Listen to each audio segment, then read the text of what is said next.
வணக்கம், welcome to choice academy. தொடர்ந்து வரலாற்று வகுப்புகள் பார்த்துட்டு வர்றோம். அதன் தொடர்ச்சியாக இன்றைய வகுப்பு தமிழகத்தில் மராத்தியர்கள். இது மொத்தம் 3 பாகமாக பார்த்துருக்கோம். இது 4வது பாகம். முதல் பாகத்தில் பார்த்துட்டிங்கன்னா சிவாஜி, சரிங்களா. மராத்தியர்களை சிவாஜி பற்றி பார்த்தோம். சிவாஜி பார்த்தீங்கன்னா ரைக்கர் கோட்டையை தலைமையிடமாக கொண்டு ஆட்சி செஞ்சுருப்பார். அதுக்கப்புறம் பேஷ்வாக்கள் பூனேவை தலையிடமாக கொண்டு ஆட்சி செஞ்சுருப்பாங்க. அதுக்கப்புறம் பார்த்துட்டிங்கன்னா மராத்திய போர்கள். அதில் பார்த்தீங்கன்னா மூன்று போர்களுமே ஆங்கிலேயர் வெற்றி பெற்று அதுக்கப்புறம் சிவாஜியினுடைய வாரிசை பிரதாப் சிங்கை ஒரு பெயரளவுக்கு சதாரா அப்படிங்கிற பகுதிக்கு மன்னராக அறிவிச்சிருப்பாங்க, சரிங்களா. அதுக்கப்புறம் 4வது பார்த்திங்கன்னா தமிழகத்தில் மராத்தியர்கள் அப்படிங்கிற டாப்பிக்கை பார்க்க போகிறோம். இதில் பார்த்திங்கன்னா இது பார்க்குறதுக்கு முன்னாடி தமிழகத்தில் பார்த்துட்டிங்கன்னா நாயக்கராட்சி முறை நடந்துகிட்டு இருந்திருக்கும், சரிங்களா. நாயக்கராட்சி முறையை தமிழ்நாட்டில் அறிமுகப்படுத்தியவர் யார் அப்படின்னா கிருஷ்ணதேவராயர் தான் அறிமுகப்படுத்துகிறாரு, சரிங்களா. இப்போது நாயக் அப்படின்னா பொருள் என்னன்னா தலைவர் அல்லது தளபதி அப்படின்னு சொல்லிட்டு பொருளுங்க, சரியா. நாயக் அப்படிங்கிற பொருள் தலைவர் அல்லது தளபதி, சரிங்களா. இப்போ கிருஷ்ணதேவருடைய மகன் அச்சுதாயர் அவருடைய காலகட்டத்தில் 200 நாய்க்கள் அவர் 200 நாயக்கர்கள் அவருடைய கட்டுப்பாட்டில் இருந்திருக்காங்க, சரிங்களா. அதில் முக்கியமான தமிழகத்தில் ஆட்சி செய்த முக்கிய பகுதி நாயக்கர்கள் யார் அப்படின்னா மதுரை, செஞ்சி, தஞ்சை, வேலூர் நாயக்கர்கள் தான் முக்கியமானவர்கள். இதில் முதலாக உருவாக்கப்பட்டது எந்த நாயக்க வம்சம் அப்படின்னா செஞ்சி நாயக்க வம்சம் தான் உருவாக்கப்பட்டது. அப்படிலேருந்து என்ன தெரிஞ்சுக்கிறோம், தமிழகத்தில் நாயக்கர் வம்சம் ஆட்சி செஞ்சுருக்காங்க. அதில் முதலாக உருவாக்கப்பட்டது செஞ்சி நாயக்க வம்சம்.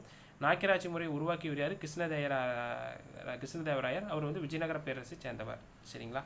அதை நான் பார்த்துருக்கோம், சரிங்களா. அடுத்தது பார்த்துட்டிங்கன்னா இப்போ சப்ஜெக்டுக்குள்ளே போய்க்கலாம்.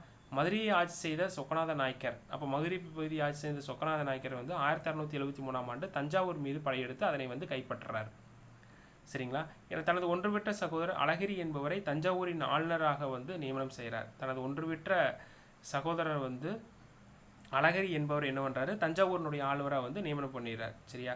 சொக்கநாதர் படையெடுத்துட்டு தஞ்சாவூரை கைப்பற்றி தனது ஒன்றுவிட்ட சகோதரர் அழகிரி என்ன பண்ணுறாரு, அதனுடைய ஆளுநராக நியமனம் செஞ்சிடுறார், சரியா. அதுக்கப்புறம் பார்த்துட்டிங்கன்னா அழகிரிக்கும், சரிங்களா, அந்த பகுதியில் அழகிரிக்கும் சரிங்களா, அழகிரிக்கும் செங்கமலதாஸுக்கு இடையே கருத்து வேறுபாடு ஏற்பட்டது. அழகிரி நியமிச்சிடுறாரு. செங்கமலதாஸ் அப்படிங்கிறது அந்த பகுதியில் இருக்கக்கூடிய நாயக்கருக்குள்ளேயே கருத்து வேறுபாடு ஏற்பட்டது. அதனால் என்ன பண்ணுறாரு, செங்கமலதாஸ் அப்போ இருக்கக்கூடிய பீஜப்பூர் சுல்தான் அடில் ஷாஹி அப்படின்னு சொல்லிட்டு ஒரு பீஜப்பூர் சுல்தான் ஆட்சியில் இருந்தார். அவர்கிட்ட முறையிட்டு இந்த மாதிரி எனக்கு மன்னரை பதவி ஏற்றுக்கணும் அப்படின்னு சொல்லி முறையிடுறாரு. அந்த பிரச்சனையை தீர்த்து வைக்கிறதுக்காக என்ன பண்ணுறாரு, வெங்கோஜி என்கிற எட்கோஜி தஞ்சாவூருக்கு கைப்பற்ற அனுப்புகிறார். அந்த போய் பிரச்சனையை தீர்த்துட்டு வா அப்படின்னு சொல்லிட்டு அனுப்புகிறார், சரிங்களா. இந்த வெங்கோஜி என்கிற எட்கோஜி யார் அப்படின்னா சிவாஜியினுடைய சிற்றன்னை மகன், சரியா. சாஜி போன்ஸ்லே மற்றும் துக்காபாய் அவருடைய மகன் தான் வெங்கோஜி அப்படிங்கிற எக்கோஜி, சரியா. சிவாஜியினுடைய சிற்றன்னை மகன், சரியா. இவர் அனுப்புனது என்ன பண்ணார், இவருடைய இந்த பகுதிக்கு பிரச்சனை தீர்க்க வைக்க வந்தவர் என்ன பண்ணுறாரு, இந்த பிரச்சனை தீர்த்து வச்சுட்டு தன்னை மன்னராக அறிவிச்சுக்கிறார். அதுக்கப்புறம் இவருடைய ஆட்சி தொடங்குது. அப்போ ஃபவுண்டர் தமிழகத்தில் மராத்தியனுடைய ஃபஸ்ட்டு தோற்றுவிச்சவர் யார், வெங்கோஜி என்கிற எக்கோஜி, சரிங்களா. புரிஞ்சுதுங்களா. இப்போ ஒவ்வொருத்தராக நாம் பார்க்க போகிறோம்.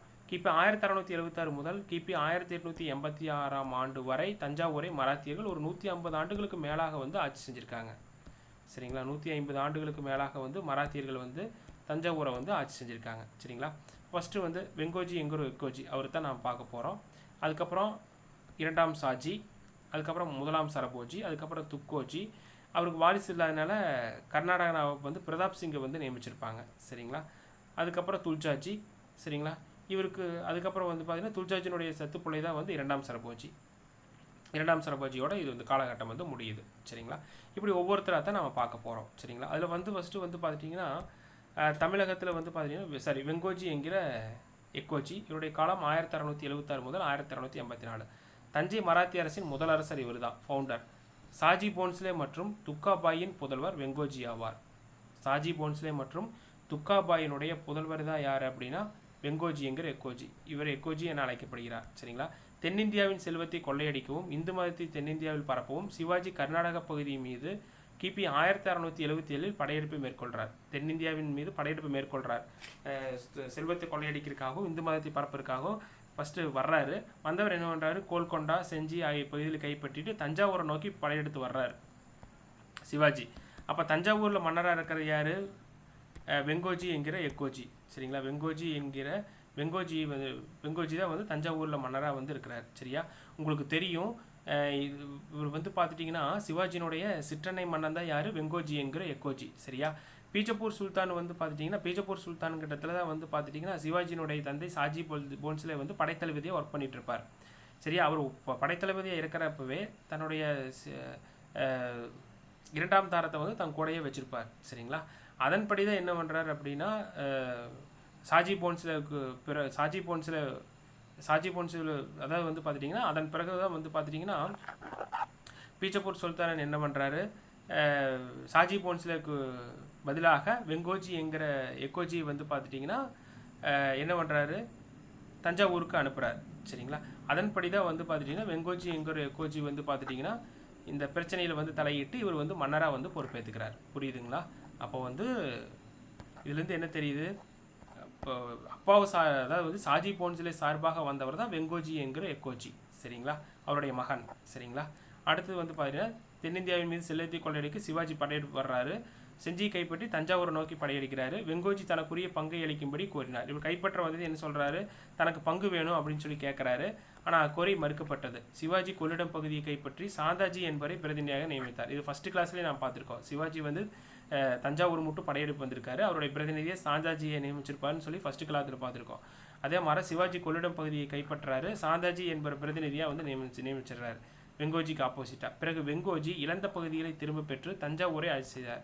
அவர் போனது இவரை வெளியே அனுப்பிச்சுட்டு போட்டு இவர் வந்து ஆட்சி பொறுப்பேற்றார். சரிங்களா, இதுதான் அவர் வந்து இவருடைய காலத்தில் வெங்கோஜி வந்து பார்க்க வேண்டியது முக்கியமானது. அடுத்தது இரண்டாம் சாஜி. 1684 to 1712. வெங்கோஜியின் மகன் இரண்டாம் சாஜி திறமையான அரசர் ஆவார். இவர் மதுரை பேரரசுடன் இணைத்து கொண்டார். இவர் கவிஞர்களை போற்றி ஆதரித்தார். இவர் பல மருத்துவமனைகளை நிறுவி ஹைதராபாத் மற்றும் அரேபியாவிலிருந்து மருத்துவர்களை வரவழைத்து மக்கள் நலன் காத்தார்.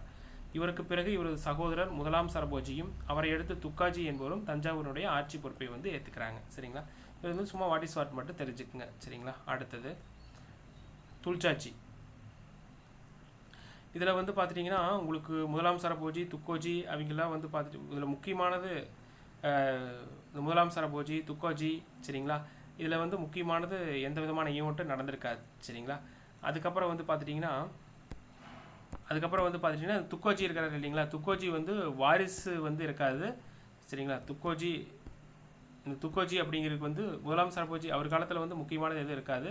அதுக்கப்புறம் துக்காஜி வந்து இருந்திருப்பார். அவர் காலத்தில் வந்து பார்த்திங்கன்னா முக்கியமானது இது இருக்காது. ஆனால் அவர் வந்து வாரிசு இன்றி அவர் வந்து இறந்திருப்பார். அதுக்கப்புறம் வந்து பார்த்திங்கன்னா பிரதாப் சிங், இவர் வந்து பார்த்திங்கன்னா கர்நாடக நவாப் ஆதரவுடன் பிரதாப் சிங் வந்து தஞ்சாவூரினுடைய ஆட்சி பொறுப்பை ஏற்றிருப்பார். யார், கர்நாடக நவாப் ஆதரவுடன் வந்து அவருடைய ஆதரவுடன் வந்து இவர் வந்து தஞ்சாவூரில் வந்து பார்த்துட்டிங்கன்னா ஆட்சி பொறுப்பை ஏற்றிருப்பார். இவருக்கு வாரிசு இல்லாதனால கர்நாடக நவாப் வந்து இவர் வந்து நியமிச்சிருப்பார். சரிங்களா, அடுத்தது அதுக்கப்புறம் நம்ம பார்க்கக்கூடியதை யாருங்க, துல்தாஜி அப்படிங்கிறத பற்றி நம்ம பார்க்க போகிறோம். சரிங்களா, துல்ஜாஜி 1763 ஆண்டு துல்ஜாஜி என்பவர் தஞ்சாவூரினுடைய ஆட்சி பொறுப்பாக ஏற்றார். இவரது ஆட்சி காலத்தில் தஞ்சாவூர் மற்றும் ராமநாதபுரத்துக்கும் இடையே எல்லை தகராறு ஏற்பட்டிருக்கும். சும்மா இதை மட்டும் தெரிஞ்சுக்க, தஞ்சாவூர் ராமநாதபுரத்துக்கு இடையே எல்லை தகராறு ஏற்பட்டிருக்கும். இது ஆங்கிலேயர் வந்து தலையிட்டு என்ன பண்ணியிருப்பாங்க, மறுபடியும் துல்ஜாஜியே வந்து ஆளுநராக வந்து நியமிச்சிருப்பாங்க. இதுதான் இந்த பகுதியில் வந்து முக்கியமாக தெரிஞ்சுக்கிறது. சரிங்களா, ராமநாதபுரம் சரிங்களா, இதை மட்டும் முக்கியமாக பார்த்துட்டிங்கன்னா போதும். சரிங்களா, பாருங்க, இடையே எல்லை தகராறு ஏற்பட்டது. ராமநாத மன்னர் ஆர்காட் நவாப்பின் உதவி நாடியிருக்கிறாப்படி. இதனால் ஆர்காட் நவாப் தஞ்சாவூர் மீது படையெடுத்தார். தஞ்சாவூர் ஆர்காட் நவாப்பின் கட்டுப்பாட்டில் வந்திருக்குது. அந்த நவாப்பினுடைய கட்டுப்பாட்டில் வந்துச்சு. இது ஆங்கிலேய இந்திய கம்பெனியின் கவனத்துக்கு எடுத்து செல்லப்பட்டு கம்பெனி நிர்வாகம் தஞ்சாவூரின் ஆட்சியாளராக மறுபடியும் துல்ஜாஜியை வந்து அமர்த்தும்படி ஆளுநருக்கு வந்து ஆணையிட்டுறாங்க. சரிங்களா, அதான் கான்செப்ட். அடுத்து வந்து பார்த்துட்டிங்கன்னா இந்த துல்ஜாஜி அப்படிங்கிறதுக்கு வந்து பார்த்துட்டிங்கன்னா வாரிசு இருக்காது. சரிங்களா, இப்போ பார்த்தோம் இல்லைங்களா, இந்த துல்ஜாஜி அப்படிங்கிறதுக்கு வாரிசு இருக்காது. அவருடைய தத்துப்பிள்ளை தான் யாருன்னா இரண்டாம் சரபோஜி. அவர் தான் முழுக்க நம்ம எக்ஸாம் பாயிண்ட் ஆஃப் வியூ வந்து ரொம்ப முக்கியமானவர். இரண்டாம். சரிங்களா,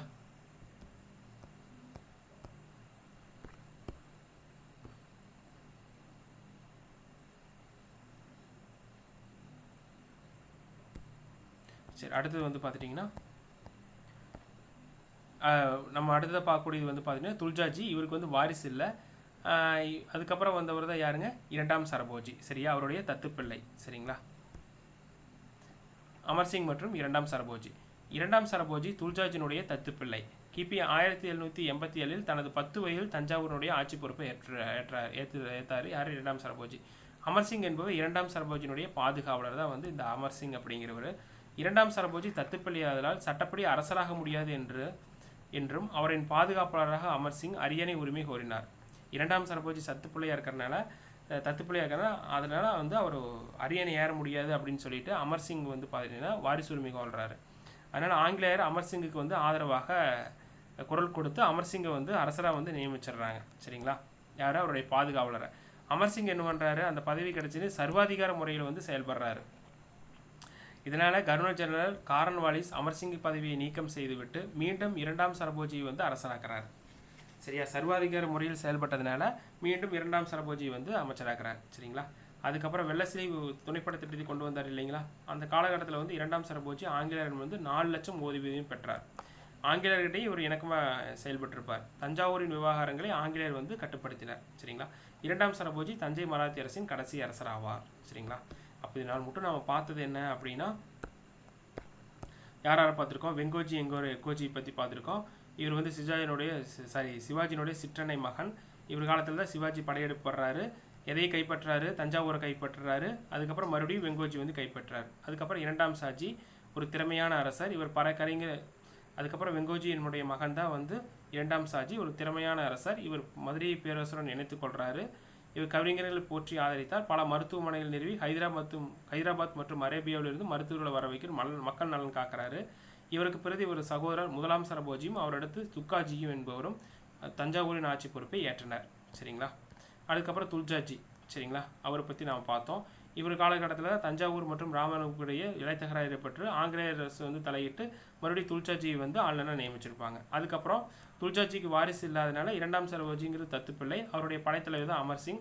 இவங்களுக்கு 2 பேருக்கும் இடையே வாரிசு உரிமை ஏற்படுது. ஆங்கிலேயர் தயாரிட்டு ஃபஸ்ட்டு வந்து அமர்சிங் ஆளுநர் நியமிக்கிறாங்க. சர்வாதிக முறையில் செயல்பட்டதுனால மறுபடியும் இரண்டாம் சரபோஜி வந்து நியமிக்கிறாங்க. வெள்ளசிலை பிறப்பு காலத்தில் தான் வந்து பார்த்துட்டிங்கன்னா இரண்டாம் சரபோஜி வந்து பார்த்திங்கன்னா 4 லட்சம் வந்து ஓய்வூதியமாக வந்து பெறார் ஆண்டுக்கு. முழுக்க நம்ம எக்ஸாம் பாயிண்ட் ஆஃப்ல பார்க்கக்கூடியது வந்து யாருன்னா இரண்டாம் சரபோஜி. அவர் தான் நம்ம பார்க்க போகிறோம். இதில் முக்கியமானது மட்டும் பார்த்தா போதும். இரண்டாம் சரபோஜி ஜெர்மானிய சமய பரப்பு குழுவை சேர்ந்த ஃப்ரெட்ரிக் ஸ்வார்ட்ஸ் மூலம் கல்வி பயின்றார். ரொம்ப முக்கியமானது. இவர் யார்கிட்ட கல்வி பயின்றான்னு கேட்கலாம். ஃப்ரெட்ரிக் ஸ்வார்ட்ஸ் பாதிரியார் மூலம் கல்வி பெற்றிருக்கார். பல மொழிகளையும் இவர்கிட்ட தான் கற்றிருப்பார். மேற்கத்திய அறிவியல் மற்றும் மருத்துவத்தை கையாளும் மருத்துவராகவும் திகழ்ந்தார். யார்? இரண்டாம் சரபோஜி. மேற்கத்திய அறிவியல் மற்றும் மருத்துவத்தை கையாளும் மருத்துவராக திகழ்ந்திருக்காரு. எனினும் இந்திய பாரம்பரியத்தை சிரத்தையுடன் பின்பற்றினார். சரிங்களா? அடுத்தது சரபோஜியினுடைய நவீன திட்டங்கள். அச்சகம் நிறுவுதல். சரிங்களா? இதுவே மராத்தி மற்றும் சமஸ்கிருத மொழிகளுக்கான முதல் அச்சகம். சரஸ்வதி மகால் நூலகத்தை மேம்படுத்துவது. சரஸ்வதி மகால் நூலகம் வந்து நாயக்கராட்சியில் கட்டப்பட்டிருக்கும். அதை மேம்படுத்தினது இரண்டாம் சரபோஜி தான். சரபோஜியினுடைய அதிநவீன திட்டம். அரசவை மூலம் நவீன பொதுப்பள்ளியில் நிறுவி ஆங்கில மற்றும் பிரதேச மொழியில் பாடங்கள் இலவசமாக கற்பிக்க வேண்டும் என்பதாகும். அரசவை மூலம் நவீன பொதுப்பள்ளியில் ஏற்படுத்தி ஆங்கில மற்றும் பிரதேச மொழிகளில் பாடங்கள் இலவசமாக கற்பிக்கணும் அப்படின்னு சொல்லிட்டு நினச்சிருப்பார். சரிங்களா? அடுத்தது இவர் வந்து பார்த்துட்டிங்கன்னா இரண்டாம் சரபோஜி வந்து பார்த்திங்கன்னா ஒரு பன்முகத்திறமை வாய்ந்தவருங்க. சரிங்களா? இவர் வந்து பார்த்திங்கன்னா ஒரு கண் மருத்துவருங்க. சரிங்களா? அப்புறம் மேற்கத்திய மருத்துவக்கலையில் சிறந்தவர் நாம் ஏற்கனவே பார்த்துருக்கோம். அதுக்கப்புறம் வந்து நிறைய பள்ளிக்கூடங்கள் கட்டியிருப்பார். அன்னதான சத்திரங்கள் நடத்தியிருப்பார். இசைக்கலையில் வல்லவராக இருந்திருப்பார். நூலாசிரியராக இருந்திருப்பார். அதே மாதிரி எல்லா மக்களும் இவர் நேசிக்கக்கூடியவராக இருந்திருப்பாங்க. ஏன்னா இவர் கல்வி பணிக்கு முக்கியத்துவம் கொடுத்துருப்பார். மருத்துவத்துக்கு முக்கியத்துவம் கொடுத்தாலே எல்லாரும் நேசிப்பாங்க இல்லைங்களா? அதுக்கப்புறம் பிரிட்டிஷாருக்கு ஒரு உதவியாக இருந்திருப்பார். சரிங்களா? சரி, அடுத்தது பார்க்கலாம். அரசவை மூலம் நவீன பொதுப்பள்ளிகளை நிறுவி ஆங்கில மற்றும் பிரதேச மொழிகளில் பாடங்கள் இலவசமாக கற்பிக்க வேண்டும் என்பது இவருடைய நோக்கமாக இருந்திருக்கு. சரிங்களா? அதுக்கப்புறம் இது ரொம்ப முக்கியம். சரியா? இவருடைய கல்வியினுடைய முன்னோடி யாருன்னா C.H. ஜான். கல்வித்துறையின் முன்னோடி யார் இருந்திருக்காங்க? C.H. ஜான். இது ரொம்ப முக்கியமானது. சரியா? இவர் யார்? தரங்கம்பாடியைச் சேர்ந்த சமயப்பரப்பு குழுவை சேர்ந்த C.H. ஜான். ஜான் பாடத்திட்டம் மற்றும் கல்வி பயிற்று முறைகளில் நவீன முறைகளையும் மாணவர்களுக்கு உறைவிடப்பள்ளி முறையும் அறிமுகம் செய்தார். ஜான் பாடத்திட்டம் மற்றும் கல்வி பயிற்று முறைகளில் நவீன முறைகளையும் மாணவர்களுக்கு உறைவிடப்பள்ளி முறைகளையும் அறிமுகம் செஞ்சிருக்கார். ஜான் கிபி 1812 ஆண்டு ஆங்கில கிழக்கிந்திய கம்பெனிக்கு சமர்ப்பித்த முக்கிய திட்டங்களில் தமிழ் மற்றும் ஆங்கில வழியில் இந்திய மாணவர்களுக்கு இலவச பள்ளி நடத்த வேண்டும் என்று கேட்டுக்கொண்டார். சரிங்களா? அவர் கொண்டு வந்ததை வந்து பார்த்துட்டிங்கன்னா C.H. ஜான் கொண்டு வந்ததை வந்து இவர் வந்து ஆங்கிலேயருக்கு வந்து ஒரு கோரிக்கையாக வைக்கிறார். இந்த மாதிரி தமிழ் ஆங்கில வழியில் வந்து இந்திய மாணவருக்கு இலவச பள்ளி நடத்தணும்னு சொல்லி யார் கேட்டிருக்கிறார்? இரண்டாம் சரபோஜி வந்து கேட்குறார். சரிங்களா? இரண்டாம் சரபோஜி சமயக்குறப்பு குழு காலனி அரசுக்கு முன்னோடியாக 1803ஆம் ஆண்டில் தஞ்சாவூரில் கிறிஸ்துவர் அல்லாத குழந்தைகள் கல்விக்காக முதலாவது நவீன பொதுப்பள்ளிகளை நிறுவிக்கிறார். சரியா, கிறிஸ்துவர் அல்லாத குழந்தைகளுக்காக முதலாவது நவீன பொதுப்பள்ளிகளை வந்து நிறுவிக்கிறார். சரிங்களா, ஆதரவற்ற மற்றும் ஏழை மாணவர்களுக்கு என தஞ்சாவூர் இதர அண்டை இடங்களில் இலவச தொடக்க உயர்நிலைப் பள்ளியை நிர்வகித்து இவரின் முக்கிய பணியாகும். ஆதரவற்ற மற்றும் ஏழை மாணவர்களுக்காக இலவச உயர்நிலைப் பள்ளியை நடத்தியிருக்கிறார். சரிங்களா, இவை மேன்மக்கள் முதல் ஏழைகள் வரை அனைவருக்கும் சேவை புரிந்தன. அதுக்கப்புறம் புதிய மற்றும் நவீன கல்வி முறைக்காக நவ வித்யா முறையை அரசவை நடத்திய பள்ளிகளில் அறிமுகம் செய்தது மற்றொரு முக்கியமான முயற்சியாகும். நவ வித்யா முறையை அறிமுகப்படுத்தியவர் யார்? இவர் தான். இது ரொம்ப முக்கியமானது. சரிங்களா, அடுத்தது அதுக்கப்புறம் வந்து பார்த்துட்டிங்கன்னா ரொம்ப ரொம்ப முக்கியமானது முக்தாம்பாள் சத்திரம் 1803ஆம் ஆண்டு நிறுவப்பட்டது. அரசின் விருப்பமான அன்னசத்திரம் இதுதான். சரியா, அரசினுடைய விருப்பமான அன்னசத்திரம் இதுதான். இது எப்போ நிறுவனம்? 1803ஆம் ஆண்டு. சரியா, முக்தாம்பாள் அன்னசத்திரத்தை நிறுவியவர் யார்? இரண்டாம் சரபோஜி. சரிங்களா, அதுக்கப்புறம் வந்து பார்த்துட்டிங்கன்னா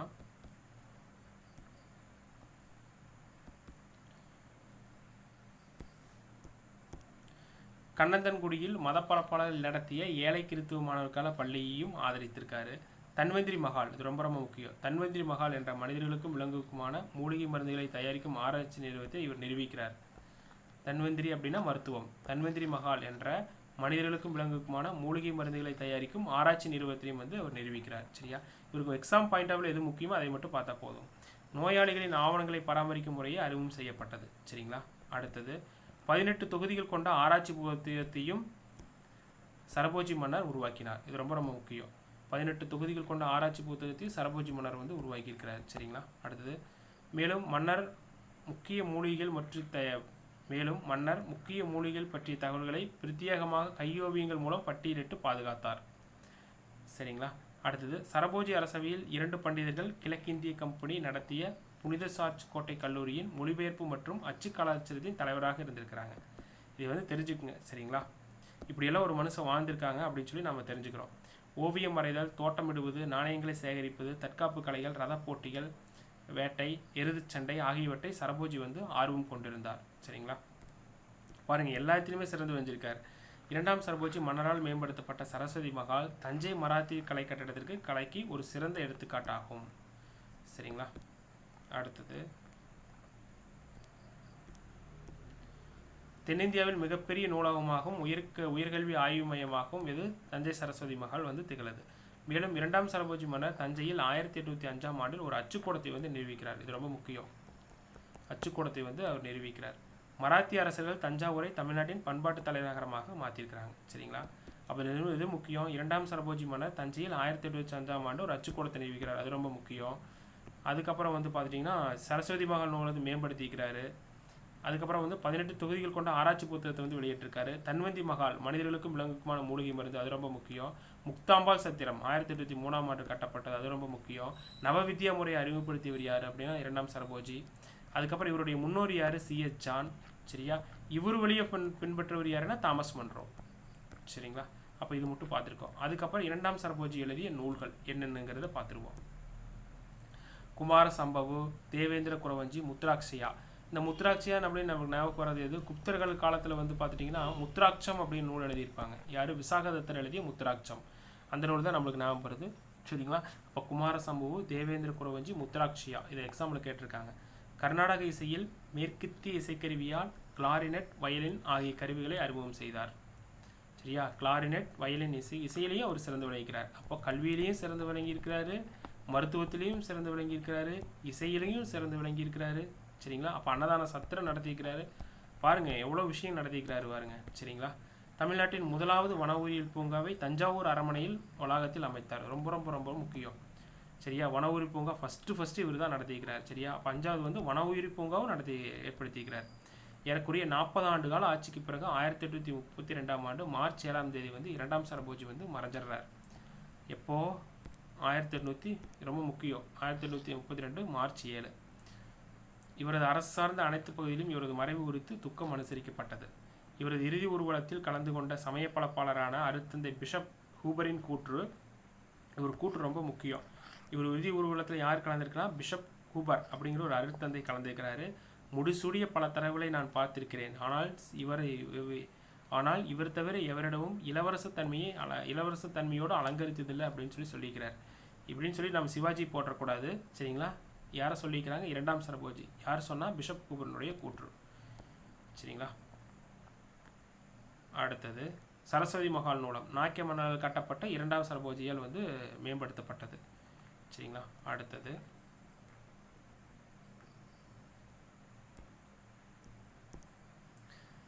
மராத்திய அரசவையின் அன்றாட அலுவல்கள் 18ஆம் நூற்றாண்டில் பிரெஞ்சு மராத்தியரிடையே நடந்த கடித போக்குவரத்து ஆகியன மோடி எழுத்து வடிவில் ஆவணங்களாக அமைந்துள்ளன. சரிங்களா? சரியா? இவருடைய பிரெஞ்சு மராத்தியரிடையே நடந்த கடித போக்குவரத்து ஆகியன மோடி எழுத்து வடிவில் ஆவணங்களாக அமைந்திருக்கு. சரிங்களா? அதை ஞாபகம் வச்சுக்கணும். மராத்திய அரசவையின் அன்றாட அலுவல்கள் 18ஆம் நூற்றாண்டில் பிரெஞ்சு மராத்தியரிடையே நடந்த கடித போக்குவரத்து ஆகியன மோடி எழுத்து வடிவு ஆவணங்களாக அமைந்திருக்கின்றன. மராத்திய மொழியில் அமைந்த ஆவணங்கள் மோடி எழுத்து வடிவில் எழுதப்பட்டன. அப்போ மராத்திய மொழியில் அமைந்த ஆவணங்கள் இவர் காலத்தில் மோடி எழுத்து வடிவில் வந்து அமைஞ்சிருக்கு. இது ரொம்ப முக்கியமானது. சரிங்களா? அப்போ இவரை பின்பற்றுவர் யார்? Thomas Munro. சரிங்களா? இந்த மாதிரியெல்லாம் இவருக்கு ஒரு வழிகாட்டுதல் இருந்திருப்பார் தாமஸ் மன்றோவுக்கு. சரிங்களா? ஆளுநர் மன்றோவின் கல்வி கணக்கெடுப்புக்காக உருவாக்கப்பட்ட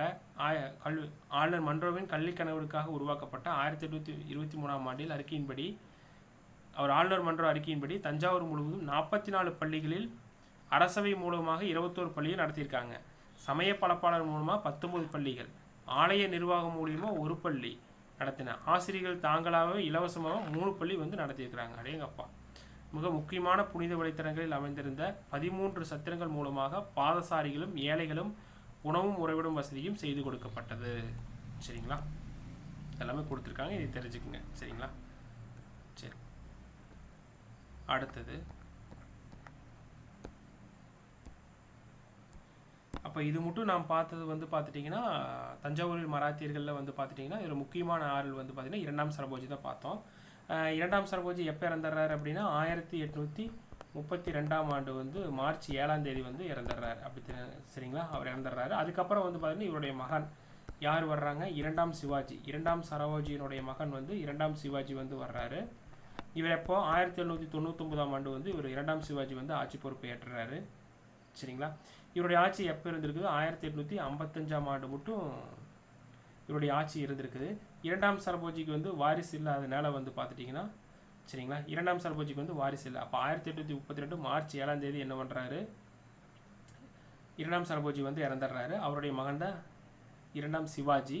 அவர் வந்து 1799 ஆட்சி பொறுப்பேற்கிறாரு. 1855ஆம் ஆண்டு மட்டும் அவர் ஆட்சி இருக்குது. அவர் இரண்டாம் சிவாஜிக்கு வந்து பார்த்துட்டிங்கன்னா வாரிசு எதுவும் இல்லை. அப்போ தான் வந்து பார்த்துட்டிங்கன்னா டல்கௌசி வந்து வாரிசிலப்பு கொள்கைன்னு சொல்லி ஒன்று அறிவிச்சிருப்பார். சரிங்களா? வாரிசிலப்பு கொள்கை அப்படின்னு என்னென்னா, ஒரு மன்னர் இருக்கிறாரு அப்படின்னா மன்னருக்கு வாரிசு இல்லை அப்படிங்கிற பட்சத்தில் அவருடைய வளர்ப்பு பிள்ளை இருந்துச்சு அப்படின்னா அது வந்து பார்த்துட்டிங்கன்னா சொத்துக்கு மட்டும்தான் உரிமை கொள்ள முடியும். நேரடியாக வந்து நாட்டை ஆள முடியாது. சரிங்களா? அதன்படி என்ன பண்ணுப்பார் அப்படின்னா வாரிசிலப்பு கொள்கையின்படி என்ன பண்ணுவாங்க அப்படின்னா தஞ்சாவூர் வந்து பார்த்தீங்கன்னா 1856ஆம் ஆண்டு ஆங்கில பேரரசுடன் வந்து இணைச்சிருவாங்க. தஞ்சாவூரை 1856ஆம் ஆண்டு ஆங்கில பேரரசுடன் இணைக்கப்பட்டது. அப்போ இது என்ன பார்த்தோம்? 1832 மார்ச் 7 வந்து இரண்டாம் சரபோஜி இறந்துருவார். அவருடைய மகன் தான் இரண்டாம் சிவாஜி. இவருக்கு வாரிசு இருக்காது. வாரிசு இல்லாதனால என்ன பண்ணுறாருங்க, வாரிசு அப்போ இருந்த டல்கௌசி பிரபு வாரிசிலப்பு கொள்கை வந்து அறிமுகப்படுத்தியிருப்பார். சரிங்களா? 1856ஆம் ஆண்டு அந்த வாரிசிலப்பு கொள்கையின்படி வாரிசு இல்லாதனால வந்து பார்த்துட்டிங்கன்னா தஞ்சாவூரை வந்து 1856ஆம் ஆண்டு ஆங்கில பேரரசுடன் வந்து இணைச்சிருவாங்க. சரிங்களா? இத்துடன் வந்து பார்த்துட்டிங்கன்னா தமிழகத்தில் மராத்தியர்கள் அப்படிங்கிற கான்செப்ட் வந்து முடியுது. சரிங்களா? இதில் வந்து பார்த்துட்டிங்கன்னா டல்கௌசி சொல்லணும் அப்படின்னா முக்கியமானது என்ன அப்படின்னா இந்திய இருப்பு பாதையின் தந்தை அப்படின்னு சொல்லுவோம்.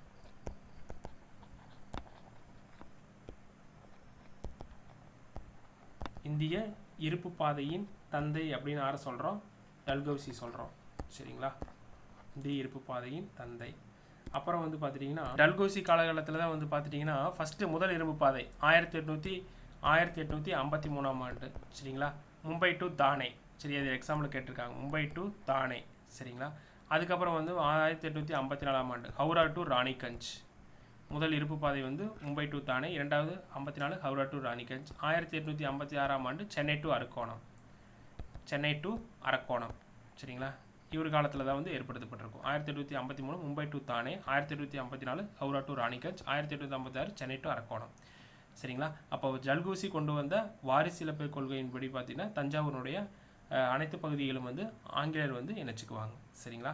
இத்துடன் வந்து பார்த்துட்டிங்கன்னா தமிழகத்தில் மராத்தியர்கள் அப்படிங்கிற கான்செப்ட் வந்து முடியுது. சரிங்களா? மொத்தமாக 4 பாகங்கள் பார்த்துருக்கோம். அதில் கடைசியின் பாகம் தமிழகத்தில் மராத்தியர்கள். சரிங்களா? மீண்டும் அடுத்த வரலாற்று வகுப்பில் வந்து நாம் சந்திக்கலாம். நன்றி.